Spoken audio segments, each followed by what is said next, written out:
ఈ రోజు Nagarjuna sir house mates మీద చాలా గరంగానే ఉన్నారంట. ఇక అందులో భాగంగా కళ్యాణ్ని లేపి కళ్యాణ్ పైన కూడా చాలా సీరియస్ అయ్యారంట నాగార్జున సార్. ఇక కళ్యాణ్ మీద ఏ విధంగా సీరియస్ అయ్యారో చెప్తాను. ముందుగా తప్పకుండా లైక్ చేయండి ఫ్రెండ్స్, ఎందుకంటే ల్యాగ్ కూడా ఎక్కువ చెయ్యండి. 2 నిమిషాల వీడియో లైక్ చేసి చూడండి. ఇక కళ్యాణ్ని లేపి, కళ్యాణ్ నువ్వు అసలు ఈ వీక్ ఎవరిని నామినేట్ చేద్దాం అనుకున్నావు చెప్పు అనగానే, సార్ నేను తనుజని నామినేట్ చేద్దాం అనుకున్నా, కానీ రమ్య నా పాయింట్స్ అన్ని చెప్పేసింది తనుజకి. ఇంకా అందుకే రీజన్ లేకపోయినా సంజన గారిని నామినేట్ చేయాల్సి వచ్చింది సార్ అంటే, అంటే నువ్వు అనుకున్న పాయింట్స్ అన్ని రమ్య చెప్పిందని నువ్వు అనుకుంటున్నావా అంటే, అవును సార్ అంటాడు.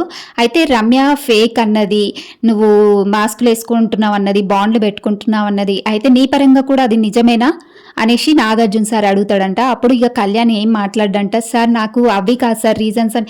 మరి ఇంకేం రీజన్స్ కళ్యాణ్? అక్కడ రమ్య చెప్పింది అయ్యే కదా, ఫేక్ అమ్మాయివి, నువ్వు బాండ్లు పెట్టుకుంటున్నావు, నువ్వు మాస్కులు వేసుకుంటున్నావు అనే కదా అమ్మాయి చెప్పింది. నువ్వేమి ఇప్పుడు రమ్య చెప్పింది నా పాయింట్స్ అనేసి నువ్వెట్లా అంటున్నావు?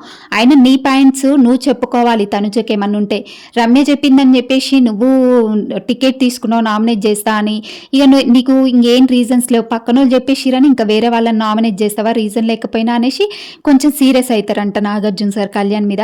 ఇంకా కళ్యాణ్ అయితే అప్పుడు ఏమీ మాట్లాడంట, సార్ కొంచెం తప్పైంది, నేను అన్యాయం చేశాను అన్నట్టుగా ఒప్పుకుంటాడంట.